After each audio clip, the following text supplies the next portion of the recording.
Okay, we're now live. Thank you. Thank you. So I'd like to start the meeting with the acknowledgement of traditional territories. The Greater Victoria School District wishes to acknowledge and recognize the Esquimalt and Songhees nations on whose traditional territories we live, we learn, and we do our work. So the first item on our agenda is the approval of the agenda. Would somebody like to move to approve the agenda?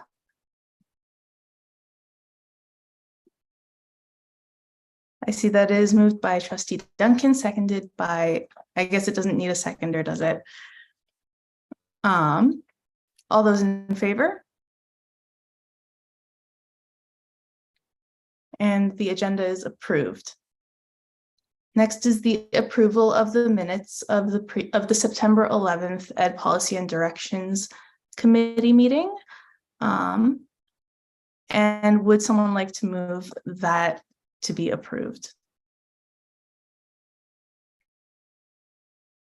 The amendments? Oh, Trustee Bio, is that an amendment or a move to approve? That was the approve. Oh, excellent. All those in favor? And that is carried unanimously. Thank you. So does anybody have anything arising from the minutes before we continue to section B of the agenda? Okay, hearing nothing. Moving on to presentations to the committee. I'd like to pass it over to VCPAC President Tracy Humphreys.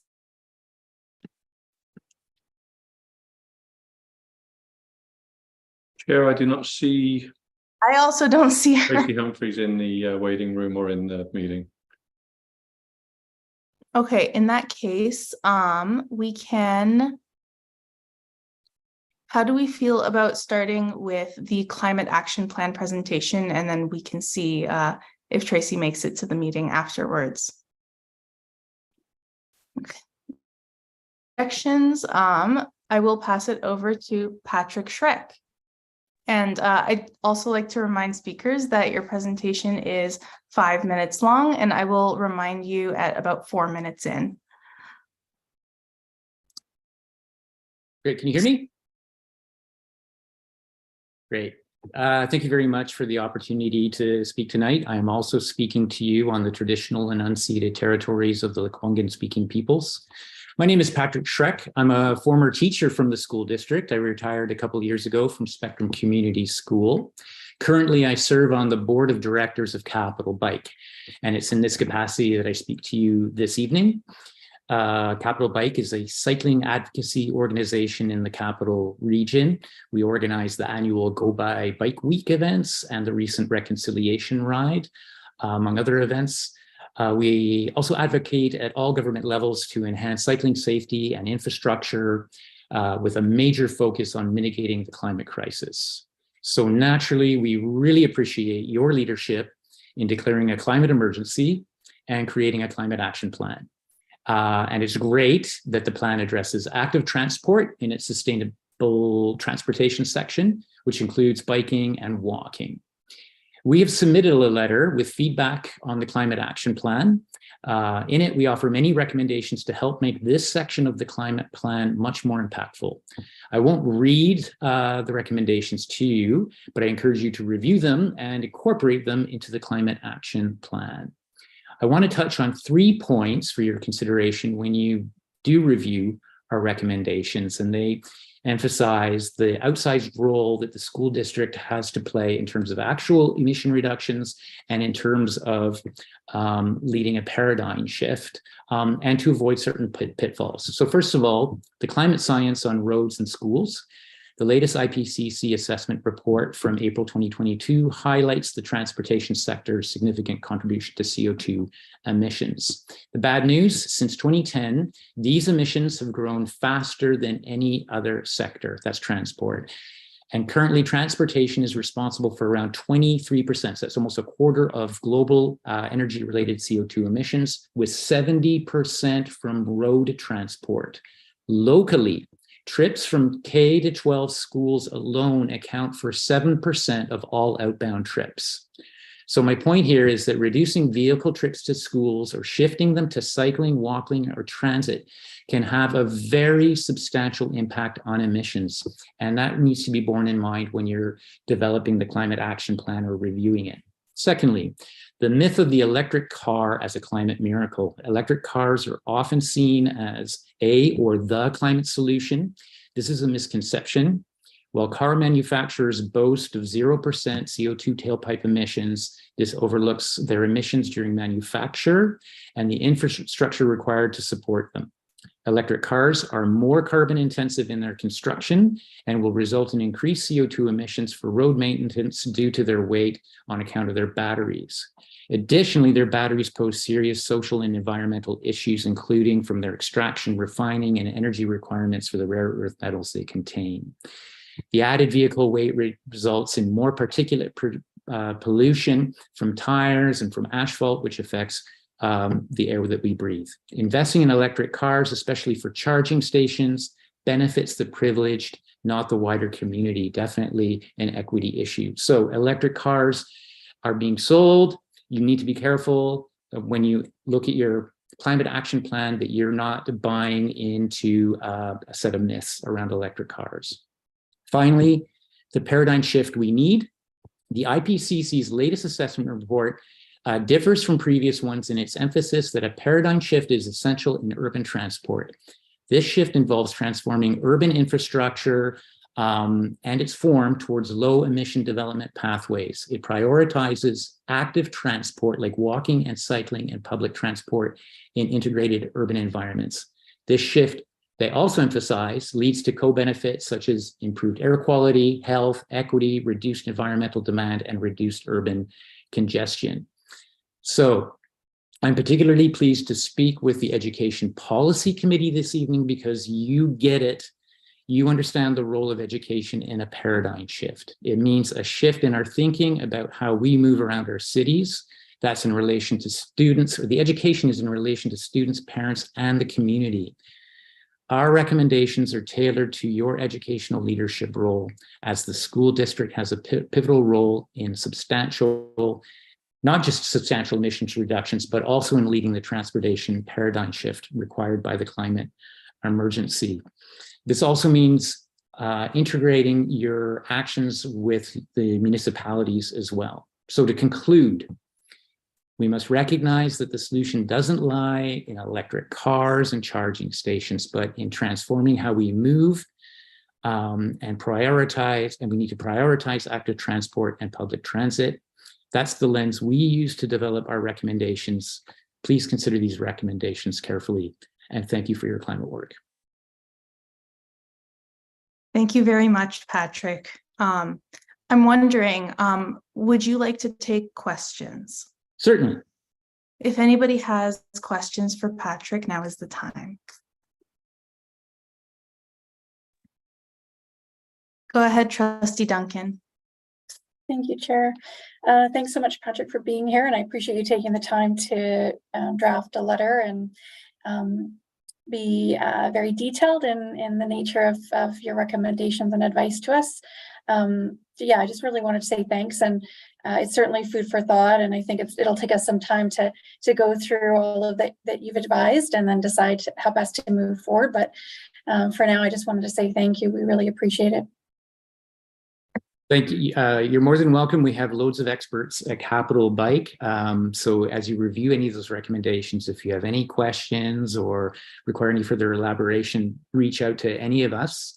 And I would also take this opportunity. I know that you have an ad hoc committee advising you on development of the plan. And I really think it's important that that they're provided with educational opportunities so that they're really, really informed on these issues. Just an additional suggestion as I was contemplating tonight's presentation. Go ahead, Trustee Duncan. Thanks. I just wanted to clarify that the board actually passed the climate action plan that was recommended by the ad hoc committee at the end of September.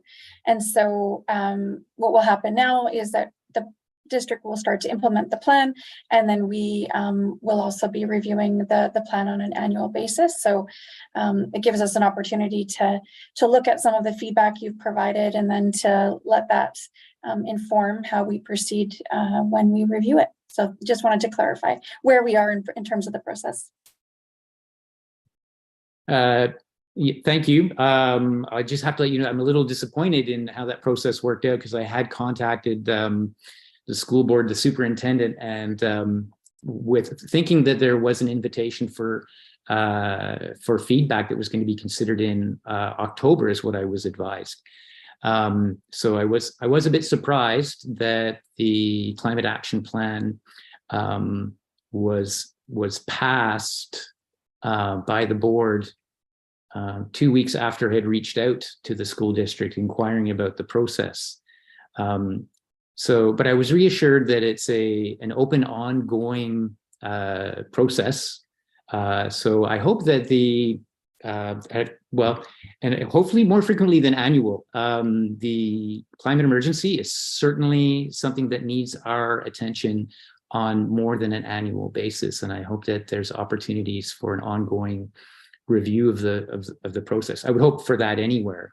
So perhaps the ad hoc committee has an opportunity to continue to meet and provide input and direction on how the school district can really provide a fantastic leadership role on this. Thank you so much, Patrick. I see that Tracy has not yet joined the meeting, unless I'm mistaken, Andy. Not yet, Chair. Okay. It's off. Oh, go ahead, Superintendent. I didn't see you because your picture is so tiny. Okay, thank you. I just wanted to clarify again, thank you, Patrick, for the information as well as the letter. And I think as was discussed, this is a living document and one that we do welcome feedback on as we move forward with it. We have many components to it and lots of learning. So again, appreciate it. And as we did receive feedback, we tried to incorporate as much as we could prior to the passing of the plan, but we also anticipate that feedback will come along the way as Chair Duncan has stated. Thank you for the clarification, Superintendent.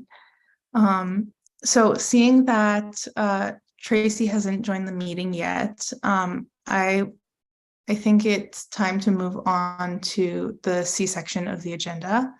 So I'm going to pass it over to Deputy Superintendent Caldwell for Ed Policy and Directions Committee schedule of presentations. Thank you very much. And through the chair, tonight we have a couple of presentations that are going to connect back to our schedule for the year and the themes that we've developed over the year. We have a elementary school ready to present. This is Torquay Elementary, and Principal Liz McMaster will be sharing some information regarding their school goals and some of the work they've done there. As well, our district principal David Hovis and teacher Jen Barber are also here with another presentation going a little deeper on that theme, and also providing some information on our district welcome center. I'll turn it over to District Principal David Hovis, who will do an introduction of Principal Liz McMaster. Over to you, David. Thank you, Harold. I'm just going to share my screen. So I'm just going to give me a second here.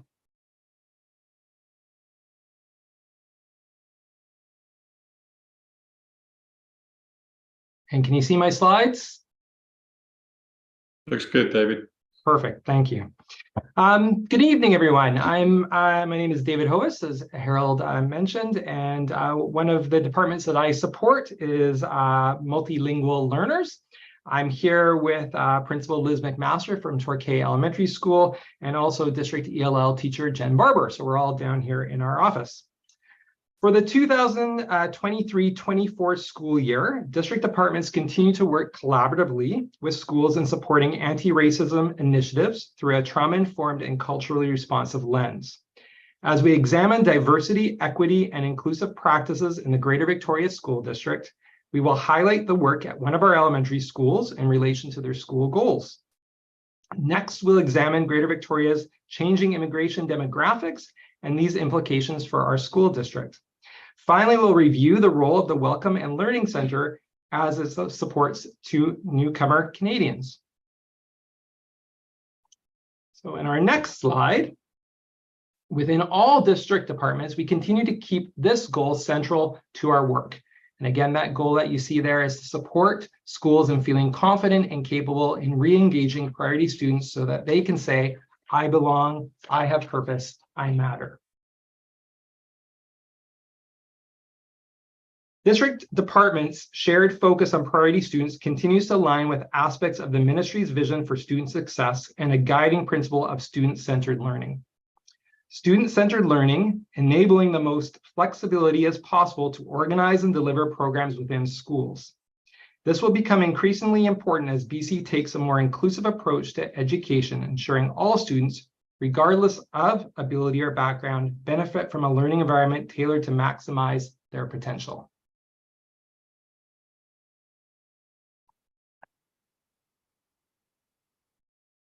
And here you see our two documents, our strategic plan and the Enhancing Student Learning Report for 2023 rather. The goals and strategies of the strategic plan, Enhancing Student Learning Report, are core to the work that supports Indigenous learners, students who identify as a racial or ethnic minority, and newcomer families to Canada. And with that, I'm going to introduce to Liz McMaster, and she's going to share a little bit about some of the anti-racism initiatives and the things that they've been doing at Torquay School. So I'm going to pass it off to Liz. Thanks for your chair. Oh, I'm a lot shorter than David, so hopefully this is okay. And also, David has 3 screens. This is fairly awkward. I'm used to my one screen. So thanks, everyone. Thanks for the introduction, David. Again, my name is Liz McMaster. I am in my 2nd year at Torquay Elementary. And my 2nd year of being a principal, so my learning curve has been massive over the last 1.5 years or so. And I'm just really thrilled to be here today to be able to share the work that Torquay's been doing to talk about our school goals on inclusion and diversity. Torquay is an amazing school, and a really important part of what makes it special is the fact that we are so very diverse. So I'll take you through our journey over the last 2 years and share a bit of our story. So full disclosure, when my vice principal, Emma Marley, and I started at the same time at Torquay last year, one of the first things we did, being a new team to a school, is we looked at the school goals. And we were a little surprised at the school goals. They were very different than school goals we had seen in the past. Usually school goals have in my experience, our experience had a real explicit focus on literacy or numeracy, social emotional wellness. And at first glance, Torquay's goals seemed very different, and they seemed daunting. And if I can be vulnerable for a moment, they are still very daunting. But I now realize that an important goal is a daunting goal that it's a sign of a strong, robust goal that makes us do better at our job, makes us serve our children better, and our whole school community better. So our school goals that started in 2021 and exist today, although we are working on them.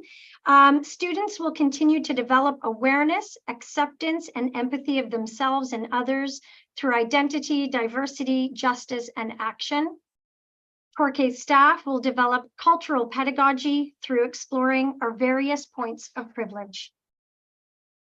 So my understanding is that 2 years ago, perhaps even a little bit before that, Torquay was experiencing a higher than expected volume of racialized comments and conflicts between students. The disclosures that students were making about how students of color were spoken to, spoken about, and treated by their peers were shocking and upsetting. Reports from students and parents were coming to teachers and administrators about racial slurs, bullying, exclusionary behavior, based on the color of their skin, their clothes, the food they were eating, or the religious holidays that they were celebrating. There were attempts to address the incidents, one incident at a time, but just responding after the fact to the incidents wasn't enough. And we know that to be the case in the outside real world. At school, or as a school, staff decided to dig deep and try to uncover what was missing or malfunctioning in our school community to allow space for such interactions. There was a lot going on politically in 2020, and that's when incidents seemed to peak at Torquay. So staff decided to shift school goals to a focus of inclusion and diversity. In the first year of these school goals, the staff decided to focus on diversity and how to teach explicitly to diversity, and for students to learn all the ways that we are diverse, what diversity is, what it looks like, what it sounds like, what it feels like. Our staff created objectives for teaching to diversity, and much of the focus surrounded our library learning commons and teachers collaborating with our teacher librarian, Ben Koning, who really took a lead on the facilitation of these goals. It was decided that by staff that a not so insignificant portion of our school budget, alongside the library budget, as well as applying for grants and funds raised from events such as Scholastic Book Fair, that we would intentionally direct school funds to support our school goals by supplementing the library with resources that focused on or had a diversity theme. So our library lessons for the entire year for every class focused on the theme of diversity across race, culture, ability, gender, wealth, and religion. Teachers applied and further explored the learning from the library lessons in their classrooms, where students came to understand the rights under the UN Conventions on the Rights of the Child, which upholds a child's right to a home, love, food, healthcare, and freedom from discrimination. By explicitly teaching about diversity school-wide, students came to learn that diversity is a great thing. Everyone should be able to be themselves, to be proud of who they are, what they believe in, and where they come from. In the wise words of one of my faves, Shelley Moore, the difference in teaching to diversity is we don't start with our deficits, we start with our strengths. And diversity is a strength in a strong, inclusive, and responsive learning community. In the next few slides, I'll show you a sample of the books, some of the books, actually a fraction of the books that were purchased for our library in line with our goals on inclusion and diversity. In reading biographies of persons with disabilities, of all genders, persons of color, stories about cultural, religious, and economic differences, students learned about discrimination and some of the heroes who have fought against it. Throughout the year, students also learned how diversity has not been honored in the past, and the many groups and individuals who are considered different from the majority or those who have power still struggle to be treated fairly and with respect.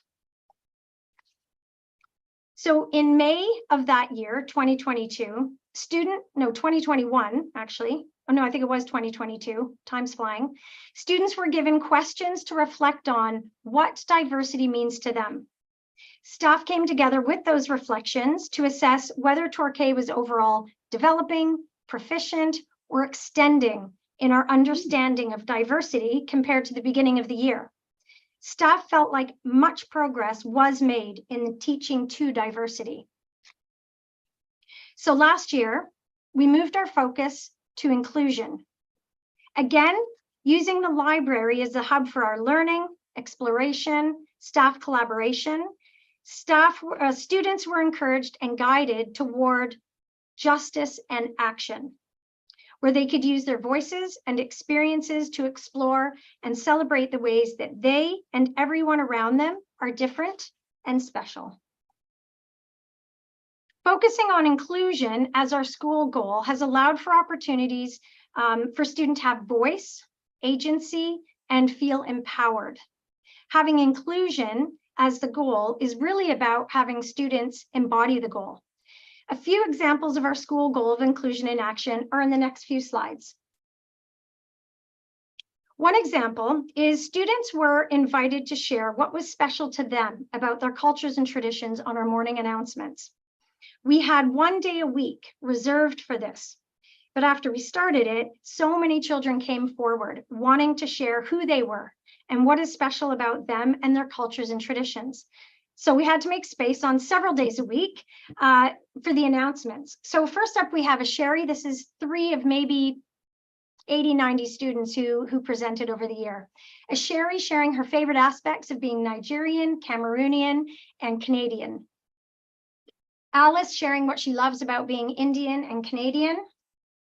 Diego loved to share about how awesome it is to be Croatian because of the food, the beautiful geography, but particularly because of the soccer team. Get a lot of feedback on that. Their classmates would then be able to ask follow-up questions. Or if they were featured on the day, they would go back to their classroom. They were encouraged to ask follow-up questions, furthering their learning of their classmates' cultures and traditions. To reinforce the messages and learning on the announcements, we created a display board which featured everyone who spoke on the announcements so that students and parents could come and have a look at how very diverse and amazing we are at Torquay. Photos and explanations were put in the newsletter that goes home to families every week, so parents can also engage with our learning on diversity and inclusion. We also share our school goals regularly with our PAC to ensure that the learning is reaching our parent community in that way as well. In collaboration with our teacher librarian, Ben, students and teachers also worked in the library learning commons to create individualized culture news broadcasts based on their classroom and home research about their personal cultural heritage. Students produced news reports with the help of a green screen. These reports were posted to a classroom website where the work could be viewed by their peers and their families. I've included one example, David's news broadcast on their Romanian culture. Be prepared for cuteness overload.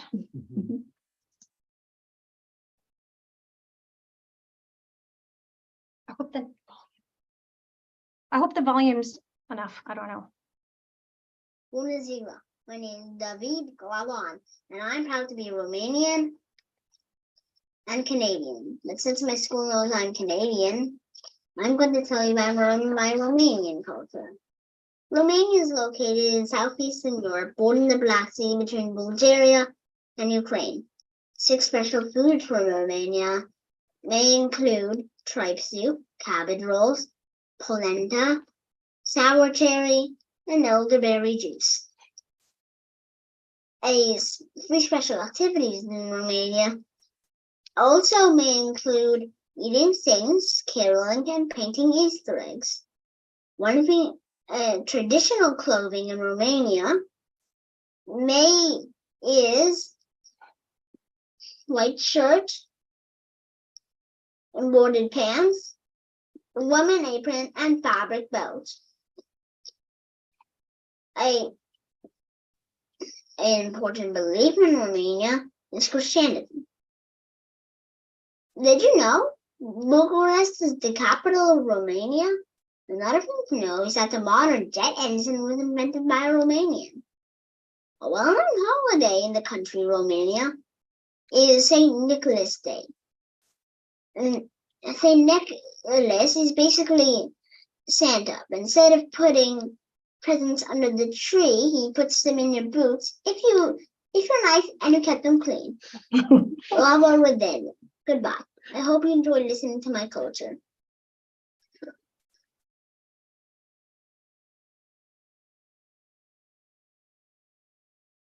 So we know that when children see themselves represented in the books that are made available to them in a school setting, they feel valued, respected, and celebrated. In the next video clip, Shriyadia is sharing the book Bindies that she chose from the library when it was free choice time. This book resonated with Sri Adia. She likes to be called Adia. As a result, it created a leadership opportunity for her to share her Indian culture with her class. She even brought her various bindis for students to see. And notice she's dressed traditionally. Adia doesn't say a lot in class, but look at her in this video. She is exuding such pride for her culture. The volume on this is kind of low, so I hope you can hear it.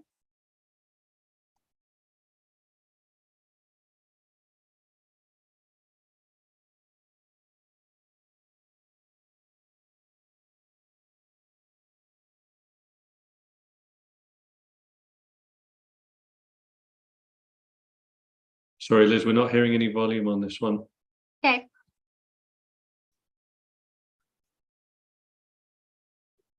It's still pretty cute. Okay, well, the volume is adds to it, but you can tell that she's showing such pride, such such pride for her culture. And this is, like I said, a girl who has a hard time coming forward and speaking. So she was very, very keen to engage with her classmates on her culture. Another cool thing about Sri Adia, her family, they've been here just over a year, and her dad, Bala, is now our PAC president, which we're thrilled about. Dads on PACs, amazing. We believe that our school goals will get more traction when the whole school community is included and invested. What influenced the racist comments and behaviors a few years ago in our children were learned, most likely and sadly, from the adults in their world and possibly from what they were accessing on social media. So it's important for us to make sure that our parent community is involved and invested. When I got to Torquay, I realized that we did not have any Indigenous drums. So we decided to invite 12 parents to our school for a drum making workshop facilitated by Gordy Bear. Our parent community had a wonderful day of learning, collaborating, and creating Indigenous drums. These drums were then gifted to our students from the parents in a whole school celebration. Now, all of our students and staff are learning the Indigenous drumming songs that have been gifted to the district. In fact, our staff spent this past September Pro D Day learning circle protocols and Indigenous drumming and singing. As we progress with our school goals on inclusion, it's important that our staff are regularly examining our various points of privilege, as our goal states. An example of where we felt we made a positive shift is on Orange Shirt Day this year. Instead of gathering in the gym for an assembly, which we usually do, we decided instead to invite our families to meet us outside, in nature, on the land, that morning for drumming, singing, sharing, and learning. We borrowed drums from Gordy so we could have lots of staff, students, and parents drum. It was very powerful and emotional. One of our Indigenous parents approached us and said how grateful she was that we didn't have an assembly. She let us know that her daughter hates Orange Shirt Day and that the assembly in the gym that goes with it. She didn't feel safe, respected, or celebrated in that format. This was eye-opening to us. Traditional assemblies, after all, are a very Eurocentric way of coming together. Our staff is continuing this year to work on our school goals. We still feel like there is so much work to do and data to be collected to inform where we go. I can tell you that there has not been one report of a racist comment or interaction between students so far this year, and not since February of last school year. This is just one piece of street data that we are using to assess where we go with our goals. So thank you so much for letting me share with you Torquay's story so far, including our challenges and some of our successes. I'm looking forward to going deeper with my school community on our school goals and making Torquay an even more inclusive, safe, and responsive learning community where all children and families feel heard, seen, and celebrated. I'll pass it back to David, I think. Thank you. Thank you, Liz, for those powerful stories from Torquay Elementary on diversity, inclusion, and belonging. They were beautiful. We're just going to move along here and talk a little bit more about some of the initiatives that are taking place here at the district office in supporting newcomer families to Canada. So I'm just going to move to the next slide, and I'm just going to get myself oriented here. Oh, let's go back. There we go. So as noted last year, the Welcome Center here at Tolmi provides a centralized process for new permanent residents, refugees, and refugee claimants as they enter the school district. Since September, we've supported over 70 students and their families, transitioning them to schools and or attending the Welcome Center classroom. We recognize that these initial connections and contacts are foundational in building relationships with newcomer families.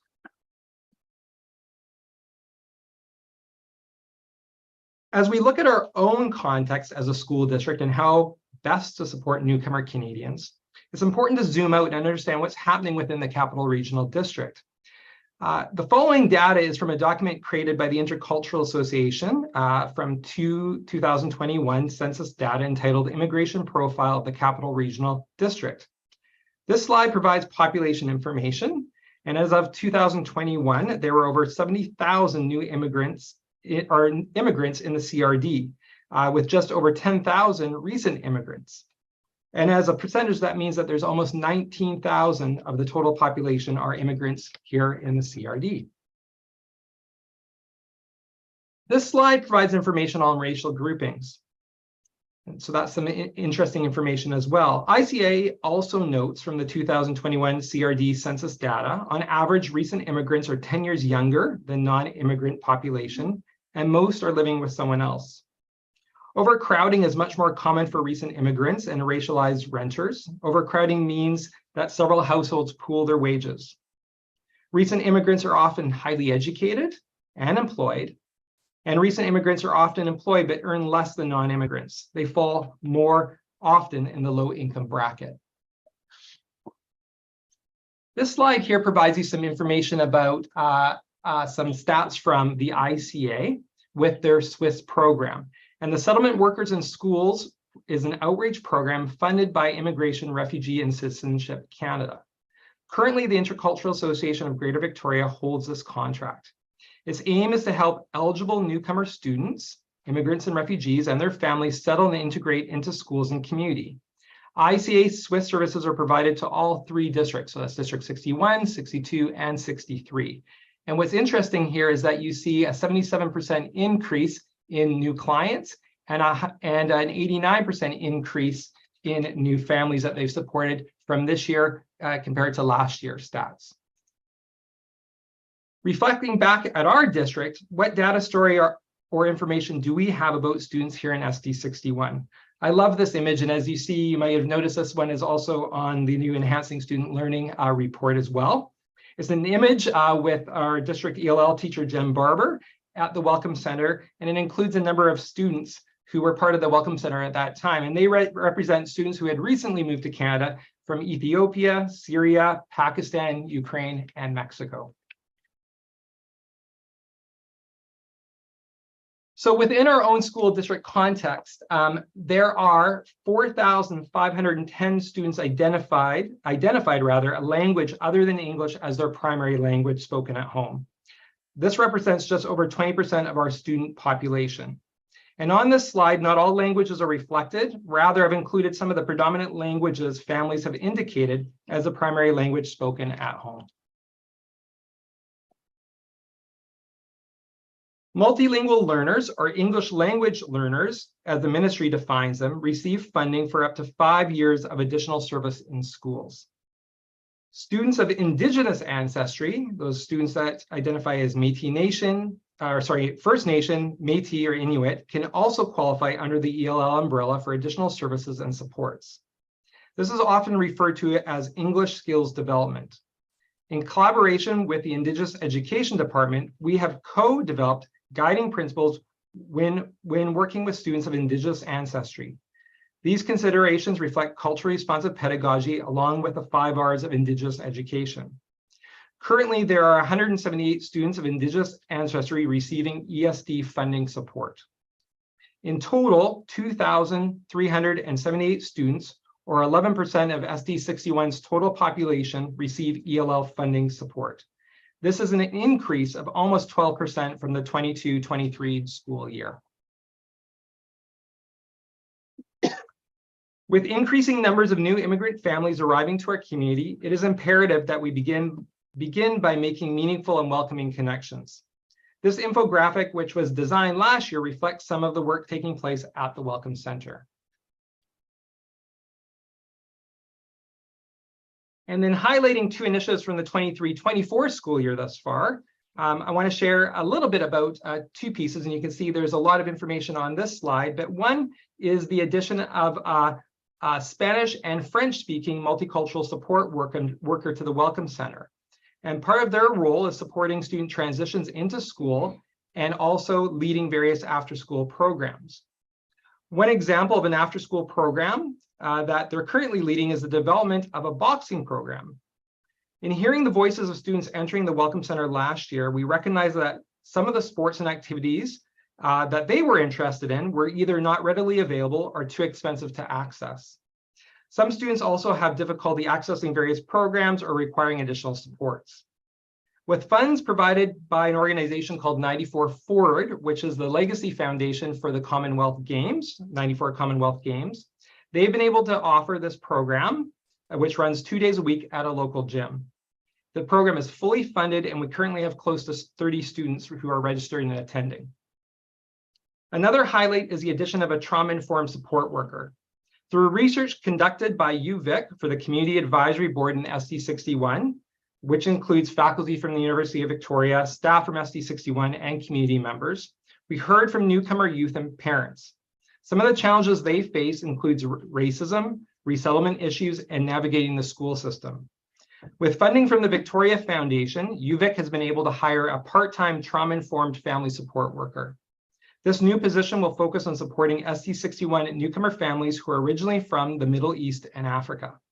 There will be opportunities for parent sessions as they navigate the Canadian school system and offering after-school programs for youth alongside the multicultural liaison support worker role. I'm now going to introduce you to our district ELL teacher, Jen Barber, and who's going to share some more things that are happening in the Welcome Center and in supporting schools. Jen?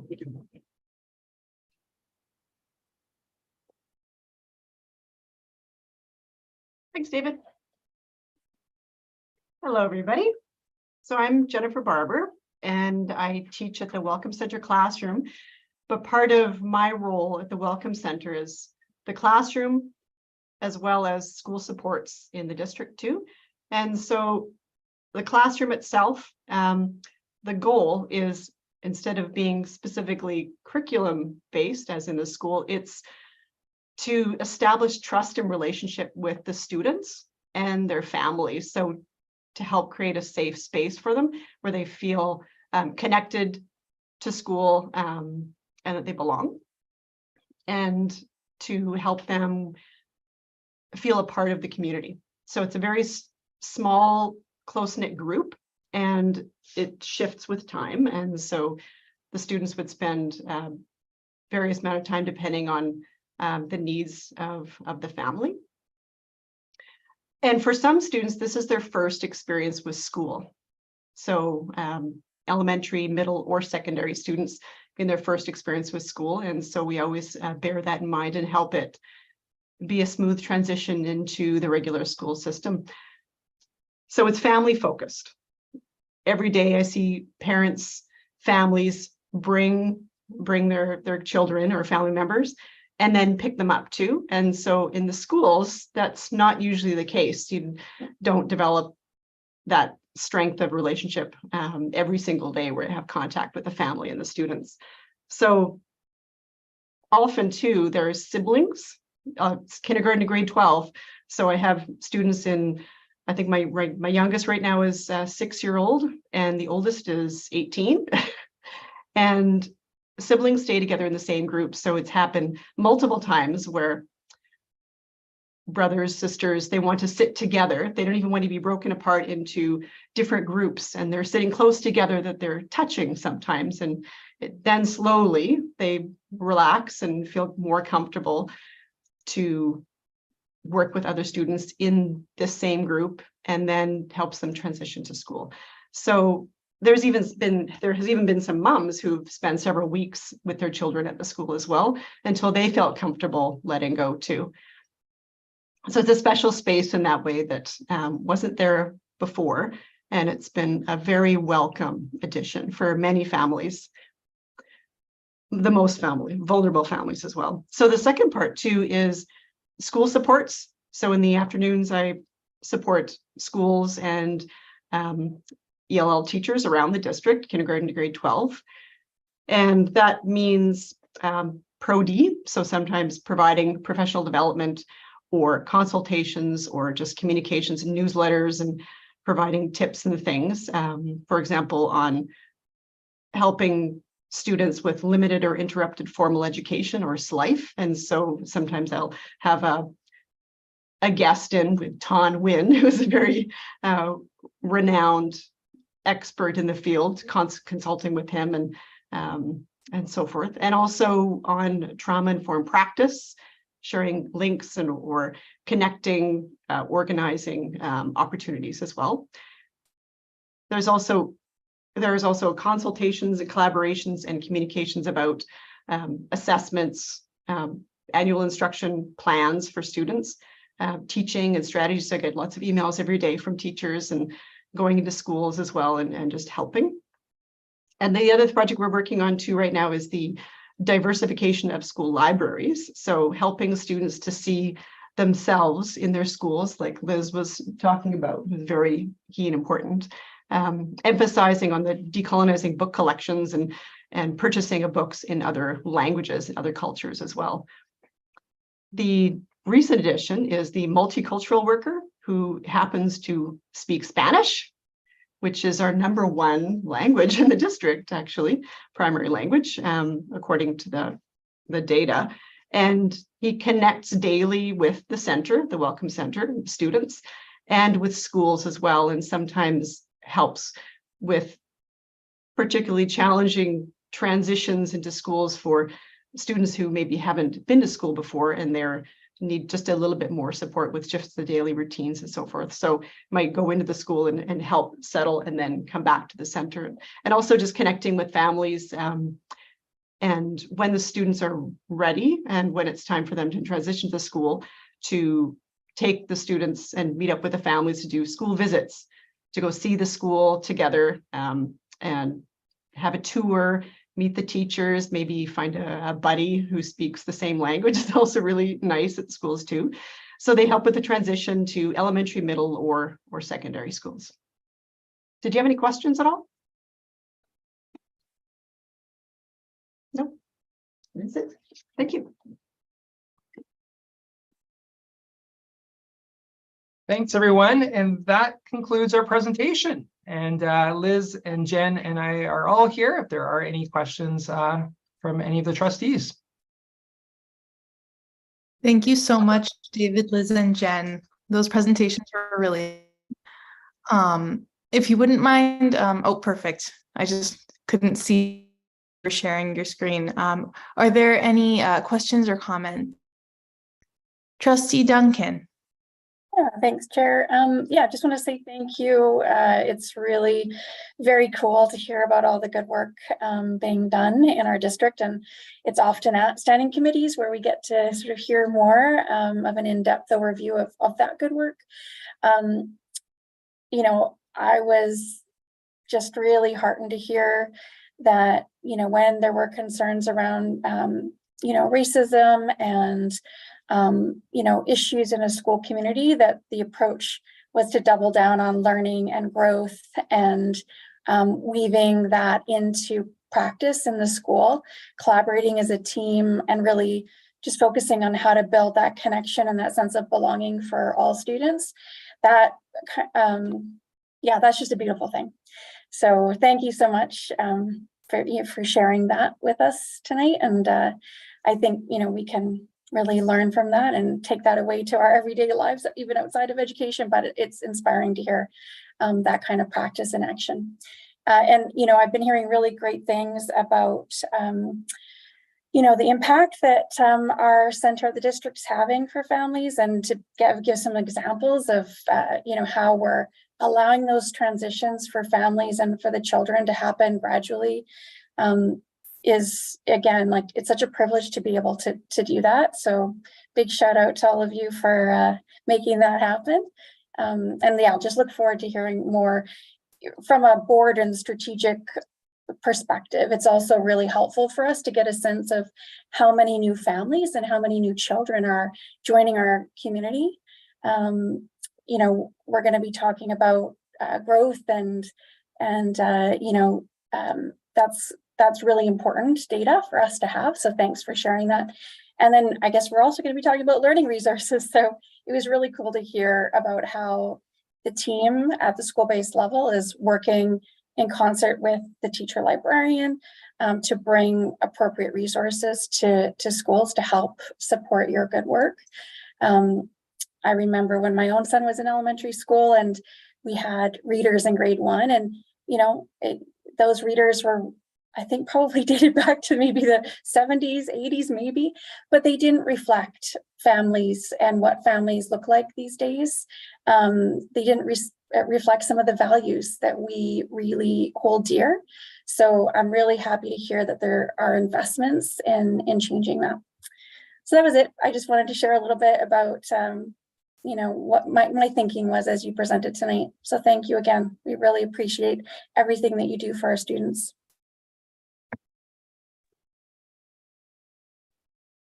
Thanks, Trustee Duncan. Okie dokie. So I would love to move us along to section C2 of the agenda and pass it over to Dr. Nimi for a presentation about the World Indigenous Peoples Conference on it. Excellent. Thanks, Chairman Bobby. Can you hear me okay, everybody? Just double checking. Excellent. So I also want to welcome, so I've got both education directors with us joining us tonight from Songhees Nation and Esquimalt Nation. We've been able to take this trip together, and we're really kind of excited to share with you all about what kind of got us into going to New Zealand and Australia. What are some of the takeaways and learnings that we've connected with? What's the hope and the intentions, I think, as we're currently moving forward. And I think it's going to be, again, another beautiful opportunity to share in story. And I really appreciated listening to the presentation beforehand too, because again, it just weaves those pieces of our very, very urban district together. And what does that look like and feel like? And that we're not caught into this single story, right, of what that looks like in education. And so Andy's going to be our guide with us tonight. He's going to drive the PowerPoint. I'm going to make sure that Kaylee and Crystal Lee, your mics are working and you're feeling okay. Yep. Can everybody hear me okay? Yep.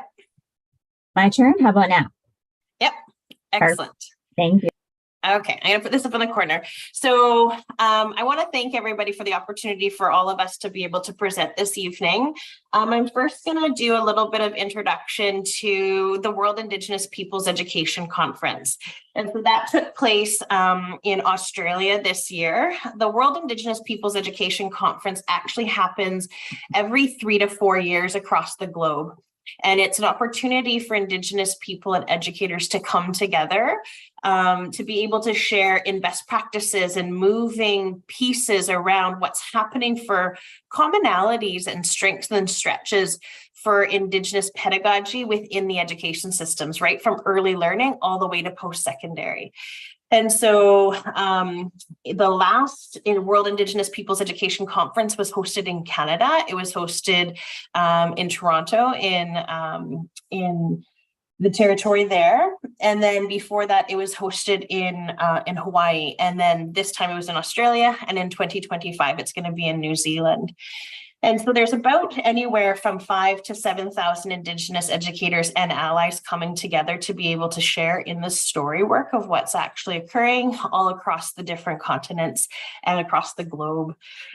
This year, we decided that we would come together as a cohort between the work that we were trying to move and mobilize. I think between what we're currently doing here in our school district for Greater Victoria, looking at what that looks like for our current landscape in the sense of activating, I'm going to say activating the local education agreements, activating culturally responsive practice and pedagogy, and then really looking at what are some of the things that we're challenged and faced with when it looks at transforming some of the way that we're trying to mobilize Indigenous ways of knowing and being within the classrooms, right? So those were the intentions of why we actually went to the conference.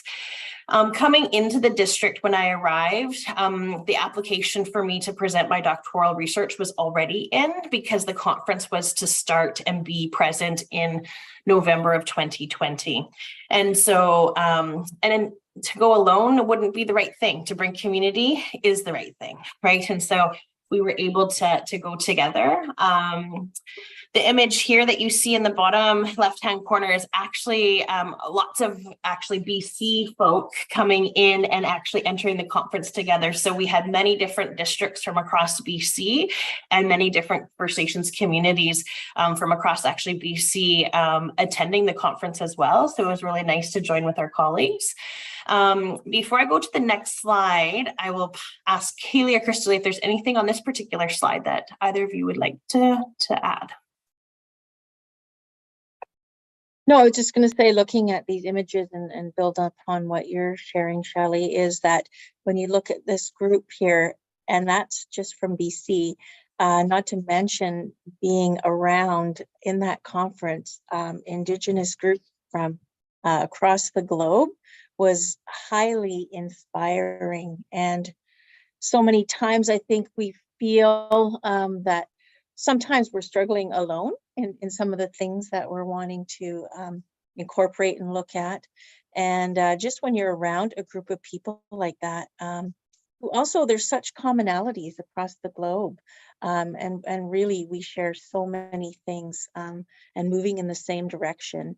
I think it just feels like none of us need to be struggling by ourselves in this. There is answers globally. There is inspirations and teachings globally that really are a good fit for any of the countries that we come from. So it was very inspiring, and I certainly appreciate, the chance to attend this. And I wish we could just teleport everybody there because I think it's a very valuable experience. So yeah, I just wanted to say that. I will echo the same sentiments. It was such a beautiful opportunity for connection and inspiration. It was so beautiful to get to spend this time with Shelley and with Crystal Lee as a tight family doing this work together. As Crystal Lee said, it's really easy to feel lost in all the work to be done, and to be able to sit with like-minded people from all corners of the world and just talk hope and inspiration with one another was such a beautiful gift. And also just to highlight that the corner on the top right was right after Shelley did her beautiful presentation on her thesis. So it was really, really a blessing to be there to support and witness that as well. Oh, thanks. Next slide, Andy. So one of the photos here, and this is just to kind of pull in for us as the SD61 family, is to show that there is so many commonalities that we're talking about all across the globe when it comes to Indigenous education. One of the things that we really sat and listened and observed in Australia was their movement towards examining reconciliation in their country. And how were they doing that? And what were some of the key findings that they were looking at when it came to institutional racism or cultural safety? What did that look like within their institutions, in their education systems? How are they starting to navigate and move through those understandings? And also, what were some of their pitfalls and strengths that they were still examined with as Indigenous educators? And what were the impacts that they were seeing for their students? And so being able to sit and participate, knowing that what we're faced with here locally also has alignment and a thread for Indigenous people in another country, and the ways that they were examining that also built us back those ties to be able to look at, just like Kaylee and Crystal were saying, the commonalities that really do exist, but also the stories of hope and also the affirmation of what we were able to contribute for the things that were actually progressively moving along as well, not only locally in our school district, but as a province as well. Next slide, Andy. This one, I think, also kind of you can even tie into some of the work that District Principal David Hovis was talking about. One of the things that we're examining locally in our current school district is really looking at how do we improve the outcomes for literacy and numeracy for Indigenous children within SD61. We know that it's in all of our agreements. We know that we're examining it through each of the local education agreements with Songhees and Esquimalt Nation. We know that we're looking at what does the distinctions-based data tell us. And this also is really fascinating to sit and listen to actually several different sessions in and around their exact same situations that they were being faced with when it looked at how Indigenous children were impacted through literacy and numeracy, and what were some of their targeted interventions or strategies or frameworks that they were using to be able to start to close that gap for their learners. And so one of the things that we were able to do is be able, again, to sit, listen, share, extend, build those sister relationships. And so wanted to really highlight just this photo for you to know that that's some of the commonalities that we get to bring back to be able to do that. Next slide, Andy.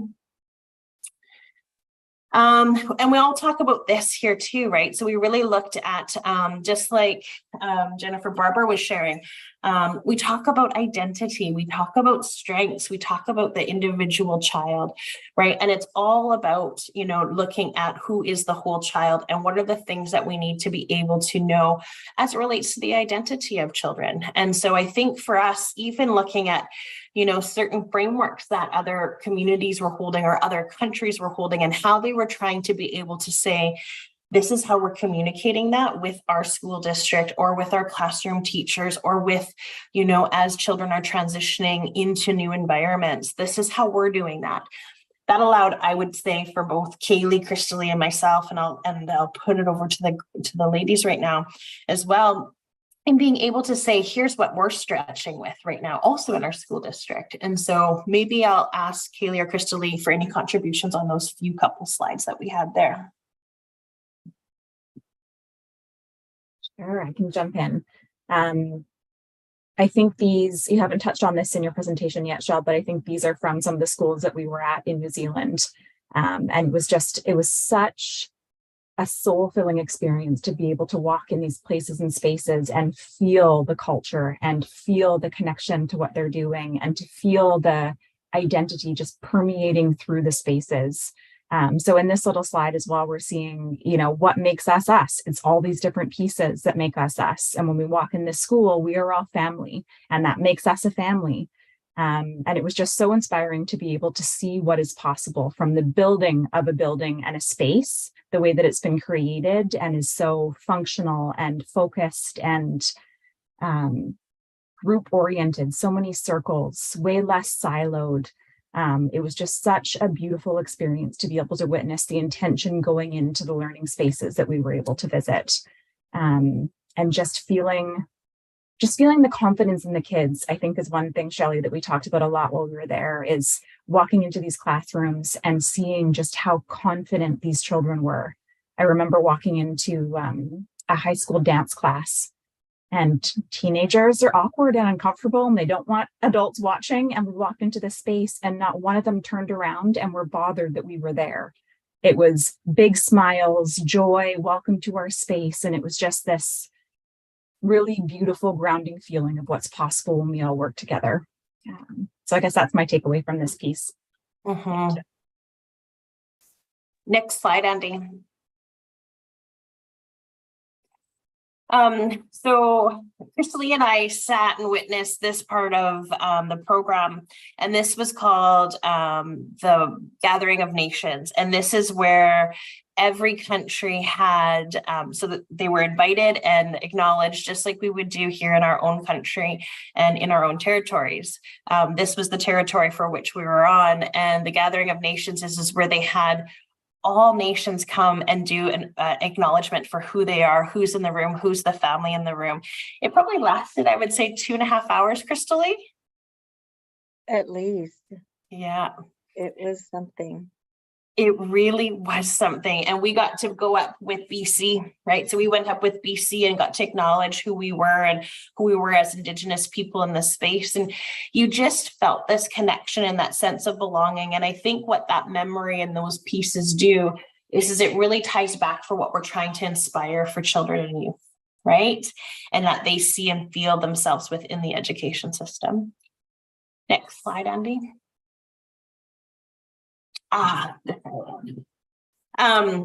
So for us, I think one of the big pieces to land into New Zealand was really to go and examine schools, see education, culturally responsive practice in practice, actually. What did that look like? What frameworks were they using? Knowing that cultural safety came from New Zealand, right? That's the framework where it came from. And cultural safety is an outcome. So becoming culturally responsive and having culturally responsive practice, there's things that really we can pull on within an education system that inspires us to be able to make movement towards that. Through our visit, we visited the North Island and we had 8 different schools, 9 different schools that we visited, and we saw similarities and differences. I'll share with you what inspired this trip. So there's 2 things that really inspired this trip. Is that the first one was is that we acquired as a school district to really focus in on becoming culturally responsive. That was the work. That's the work that's guiding some of our practice right now in the district. The second part is that we knew that we were coming up to having to re-examine earlier this year to look at the capital plan again, to re-examine Shoreline and Craigflower as a consideration to go back on the capital plan. But we needed to do that in a good way as a school district. So we needed to be able to also examine schools that were actually activating culturally responsive practice. And while we were so close to New Zealand, because we were attending WIPSI, we decided that we would extend that trip to do that, to be able to take those findings and have community join us, because it's really about activating community voice within this. And so we visited schools. Next slide, Andy. What you're going to see here, so you're going to see, this is the school Marai, right? But you're going to see, if we were to put it into our context, I'll say to Kaylee and Crystal Lee, it's like a little big house on school property, correct? Absolutely. Yeah. And so the little big house on school property, the school's Marai, this is where cultural protocol happens for students, right? This is where visitors come, you do your cultural protocol work there with the school, with the students. We participated with the students in that. And then after we did the cultural protocol and we became a part of the school community, then we met with the elders, then we met with the staff, then we met and were able to look at learning in examination. And the students have this place of safety for their cultural teachings, for their place of being, and it's right on their school property, right? And so for us to be able to witness, be invited in to be a part of it was truly something that showed us a possibility of what could happen for us as we're navigating through Indigenous education and Indigenous education locally and in Canada. What does that look like and could look like? Next slide, Andy. Which kind of then took us into the place of understanding around, okay, how are they breathing life into understanding Indigenous education from their context? What does that look like? I think the biggest takeaway that I had, and is one of them, is that the education system was not in a place of having to convince any participants, staff, parents, why Maori culture and Maori education existed. Where I think we're still in an active transition there here in Canada. Right, is that we're still at a place of trying to convince why Indigenous education has relevance and why it belongs inside education. And so I think that was the beauty to see that difference is that we weren't in that active phase of convincing, right? And that they weren't, it was just part of the essence and the being of their school community. And it became that natural being. And I think we're moving there, but I don't believe we're fully there yet. Kaylee, maybe I'll get you to comment on this one. Sure. This is one of my favorite schools to visit, actually. And you're right. It is woven into the fabric of everything that is being done within the schools. You see it in the way the children communicate. You see it in the way the teachers communicate. It just is really built into the foundational level of everything that's being done over there. And it's a commitment from everybody. It's a commitment from families. It's a commitment from the students. It certainly is a commitment from the teachers and the administrators. And everybody had so much hope and so much commitment and connection in the work. As you said, Shell, I think they're certainly a bit farther along in their development, just as a society and as a country, really, and integrating all of that naturally within systems. But it was really beautiful to see what could be possible in the next 10, 15 years. Like, this was just such a beautiful way to ground the work that we're doing and why we're doing the work that we're doing. And these were all the little ones. The little kiddos were at this school. This was the fun. Yeah. Next slide, Andy. I think I just put this one on here to talk about the fact that there was the connection and the frameworks, just like we have them right here, right? We talk about Aichsqualawan, we talk about, the holistic way of being. This is guiding their practice too in Maori culture. Next slide, Andy.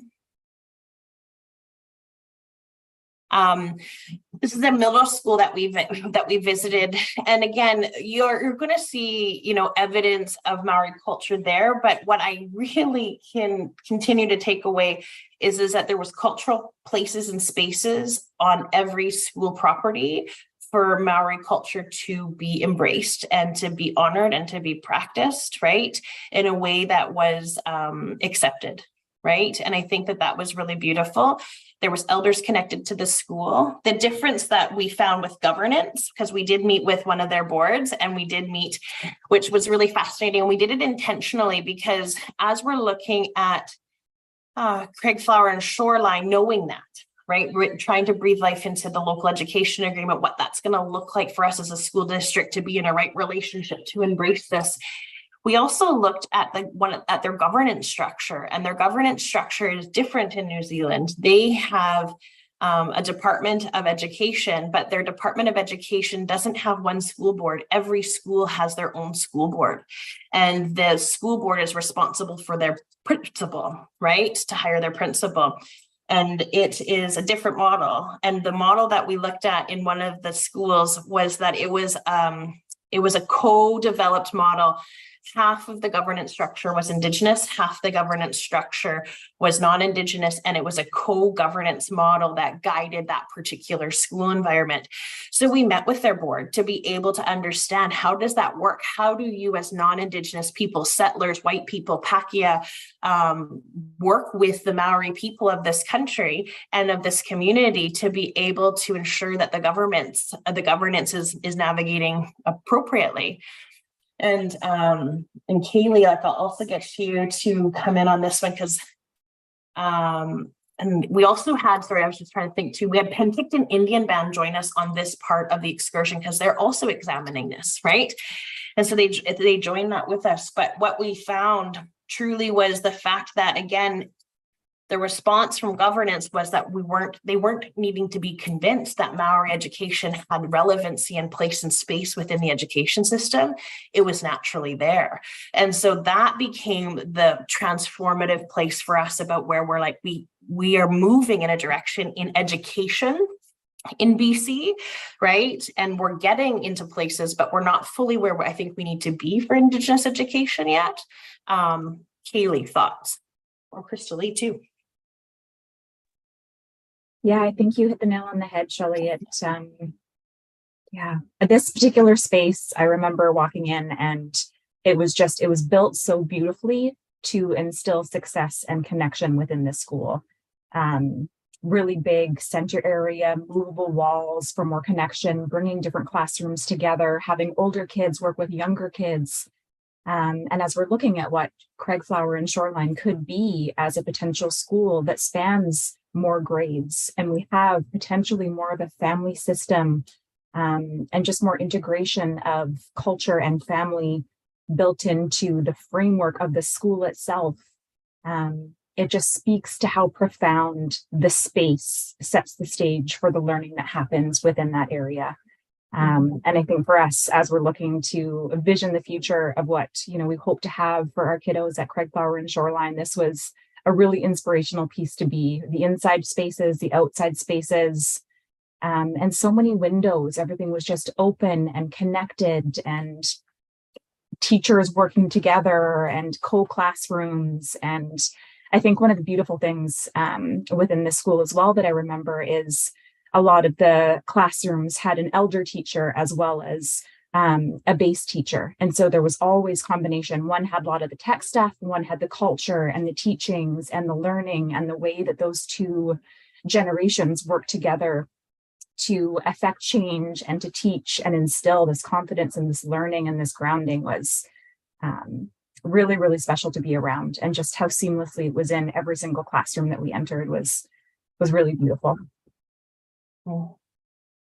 Yep, I think that's really well said. Next slide, please, Andy. I think what I just want to say on this one particular, and I will be mindful of time for us too, is that this was an elementary school. What we found about the elementary school is that they had, in their junior grade, they had 5 teachers and 90 students, right? And they actually all taught together in this space. And when you look, and the space is quite large actually when you visit it and move around in it, but the gray area of the mat, of the carpet, is optional for you to be able to speak English or Maori.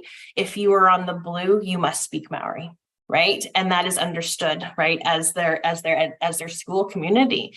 And so you're really seeing the students really acquire their language, right, and speak their language, and the staff speaking language. And it's these subtleties pieces. Next slide, Andy. I'll go one more because this one I already put up in a different way. This one talks about creation stories, right? And we all have creation stories, and we talk about creation stories, right? And so it's really interesting to hear the students, the young ones, really teach us about their creation stories and what was happening for them at that moment in time, in the time that we were there in their springtime, right? And what that meant for them during that time for all of that to happen. Next slide, Andy.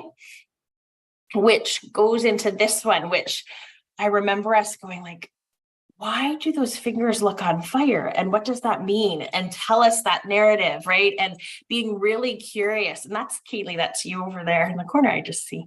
But I remember us going, okay, like there's the narrative and the stories and the creation stories for even what we see here in local school district that we have, right, in SD61, right? When we start to talk about creation stories and tied to the land and the Maori people, right, they're tied to their river, they're tied to their mountain, right? And we're tied to our land and we're tied to our people. And so as we navigate through that, it was really beautiful to see that we're so far from home, but we're so close in some of the similarities of the way that we're trying to bring this into the education system. Next slide, Andy. Everywhere we went, we saw evidence of things that we're very proud to talk about. I am Maori, this is who I am, these are my ancestors. And you've seen that visibility everywhere. You've seen what we call whānau, they call whānau, which is family, right? And you see your family lines. So you have this sense of pride. You have Maori children really proud of being Maori, right? And I think that's the conversation that me and Kaylee and Crystal Lee and I'll lean into that discussion, is that I don't think that we're fully there yet here in Canada, in BC, or even in our school district, that our Indigenous children see themselves to feel proud of who they are and their identity quite yet, right? In places and spaces where they feel safe, yes. right? But I think we're moving towards that. And that's where I think all of us, not only that's here in the room tonight, but all across, all of our schools, right, have the responsibility to help activate that, because that's where I think we're moving towards. And I feel it. I feel like we're in that really great place, but I think we're not there yet. Kaylee, Crystal, beyond your thoughts on that one? I was just going to say, kind of echoing that, just how incredible the country itself was. You fly into somewhere and right as soon as you land, they're doing a land acknowledgement over the PA on the airplane. You're watching TV and there's full commercials that are completely in Maori with no English. And just the integration of culture so naturally in everything that's being done over there, as if it's not even a thought. It just is. And like you said, Shirley, we're certainly a bit of ways away from that as, a country and as a province. But seeing that inspiration was really beautiful, and you can see the trickle down effect within their systems, like their school system as well. Crystal Lee, any thoughts, my dear?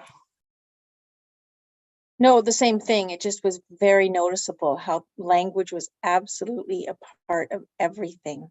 Everything there had Maori and English. Sometimes English wasn't even there. It was just Maori. It was very impactful. It was very interesting, and so noticeable.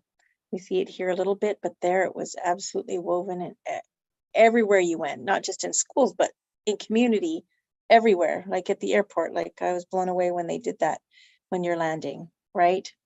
They acknowledged the land. And I liked what they said about elders past, present, and emerging, right? So yeah, it was really, really impactful as well.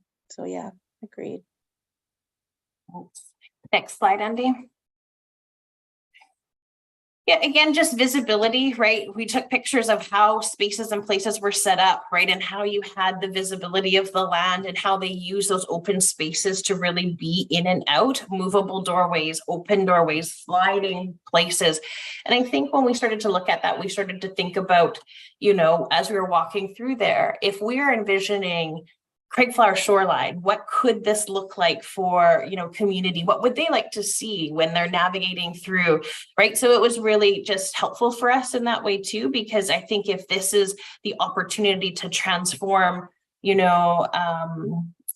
a vision, this is about community vision participating as a part of this process. And so again, we just took lots of pictures. We talked about it. We went in depth. We talked with even Penticton Indian Band who was with us. We talked with other districts that were with us to see where they were at. We talked with their elders of the schools, because the schools had their elders within them. So it was lovely. Next slide, Andy. This was beautiful. So we were invited to, this is an actual marae, right? So it's not the school marae, it's a community marae. This would be like if we were invited to Songhee's Big House, right? And we were invited into the big house of Songhee's and the community invites us in.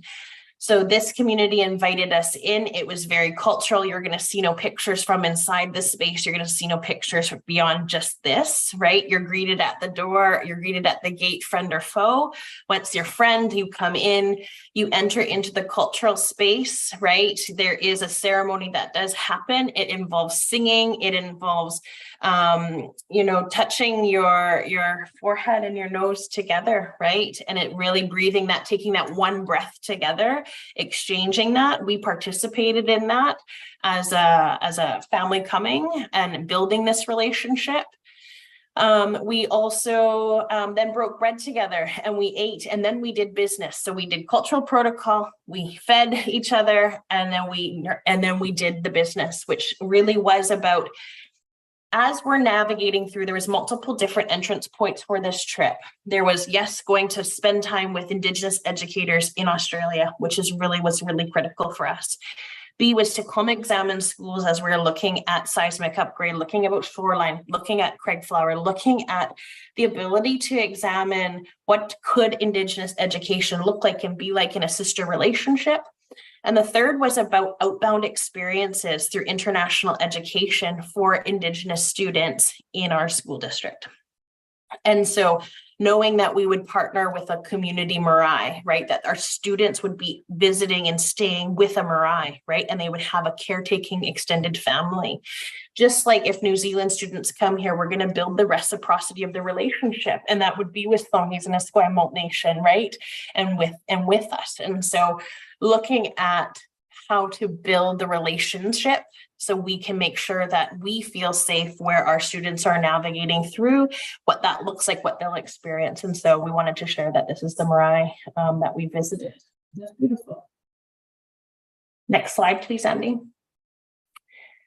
I'll let maybe Crystal Lee maybe take the lead if you want to on this one. This one is really looking at the restoration project that we visited, and if you want to open up on this slide, Crystal Lee, do you feel comfortable with that? Yeah, there we go. Yeah, this was when we were out in the countryside.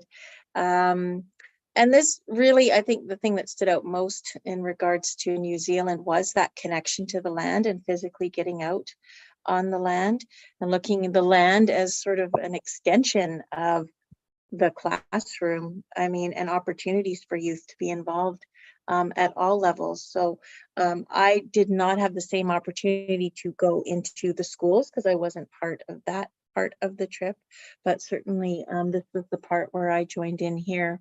And so, you know, when you look at things like it says revive and restore to health, so they're really connecting that to, it's a very holistic approach, right? And it's about taking back the land. This was a land that had been deemed unusable, I guess, for various reasons, and they were learning how to bring this back to life.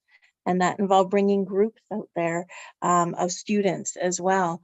So it like it says, it's the volunteer native tree planting. Again, it's the on the land classroom is the only way I can think about it, right? And that seemed to be just an inspiration, just because I did see a lot. And even if you look at the landscape, there's a lot of similarities to British Columbia. And so for me, it just opened up pathways thinking, wow, these are extensions of a classroom that we could also incorporate more than anything. And it connects to every kind of curriculum in our schools. You know, when we're looking at land usage or health or, you know, ecology, sustainability. I mean, it just really is a connection to everything. So I don't know, Shelley, what else do you remember about this trip? I think I put a couple more slides. So we'll get Andy to jump ahead to the next one. Mm. Yep. And so I think for this part also, what I remember the guide telling us a couple things is that the students of the school that was closest to the marae that was connected, right, were responsible between the marae, the school, and the land restoration project, right? So they became the stewards of that. And I think that's a lot of what we're trying to activate here, even in our local school district. We're connected through Living Lab. And that's a SHIRK grant that we have through UVic, and it's really looking at restoration. And it does a ton of work with Songhees and Esquimalt Nation and through our IA department with John Harris, right? And so we look at what does land restoration look like? How are we good stewards within our community? But then what we took away, I think, from here was the fact that the school had a responsibility with the local Indigenous community on how to be that steward of that protected area. So I think that's an extension of where we became curious on what could that look like as we grow into that extension for ourselves. So that was really lovely. Next slide, Andy. We won't spend too much time here because I know we are on time here, so I apologize for that. But there's so much to tell you. We got to visit this most beautiful place, and it really, again, it ties into what we have here in looking at what does culture and look like for us in our schools, right? When we're looking at bringing in a carving pavilion, or looking at carving and looking at, you know, drum programs, looking at art and the way that it's formed and how we're participating. We were invited and we participated within the Maori Arts and Crafts Institute in New Zealand. We were given a private tour, which was really lovely. Next slide, Andy. which this was our group here. This is North Van School District and our group. And we got to visit the carving shop, right, in the carving pavilion, of how they're starting to train their young mentors and their young people that are still in school, right? So as we look at pathways and partnerships in different ways like that, looking at how do we activate Indigenous culture into those ways of being, right? And so they were able to participate within this, and they were just really lovely to be able to listen to watch, to kind of witness kind of some of their teachings and how they're going to go back to their community, right? And what that's going to look like for them. Next slide, please, Andy. This is inside their marae, and we got to tour the facility, and the facility was just so beautiful. But we got a lot of the history from that tour of understanding how it was funded, who funds it, how it stands behind, and how it's brought into their school district, right, and their school community. So that was a big takeaway, I think, for us. Anything on that particular, Crystal or Kaylee? Just going to say that everything is so intentional. When I'm looking at this and we see the patterns and the weaving on the walls, everything has a story and everything is connected. So I guess just looking at that, it was just, everything's so intentional. Yeah, same. I was just going to say, I remember the stories about the different patterns in these weavings, right? And all the carvings. So this in itself is just an incredible learning experience just by being in this room. So, and it's texture, and it's engaging, and it's just such a beautiful way to learn. I think it's not sterile, it's alive, it's historic, it's the future, it's everything. So quite inspiring. And I think this part of the trip is where we were now transitioned from being with the schools, and we have been connected with the guide through Dr. Davis's department in international ed. They connected us to some people in New Zealand who would then support us with looking at how to be in a relationship for outbound experiences, for international experiences for Indigenous students, and where would be the most relevant places to start. And we agreed that it would be in New Zealand, right? Because there's such a commonality and there's such creative connections between both countries. And that's been historic for years. This isn't something new for us that we just found out, right? This we've known for a long time, and there's a really healthy relationship between Canada and New Zealand. And so this part of the excursion that we were on now is really experiencing with the guides on what our students would start to experience. So here's somewhere that they would visit, they would participate, they'd start to see themselves, they'd start to see the youth actively involved in this. And so that was something that was really important. And that again ties the thread for us on how do we activate Indigenous students having outbound and inbound experiences? And how do we have international students learning about the local culture and the history, including when we're looking at even the conversation that David Hovis and Jennifer Barber were having tonight. When we have new families, newcomers, immigrants, refugees, right? What are the things that they need to know about as they're coming to Victoria, right? What does that look like coming to Songhees and Esquimalt Nation territories, right? And so how do we have that reciprocity relationship? We're really in the current place of examining that right now between not only us as a school district, but both of the nations as well. Next slide, please, Sandy. This was beautiful. This was at the Talking Heads, and this was at the entrance point into New Zealand.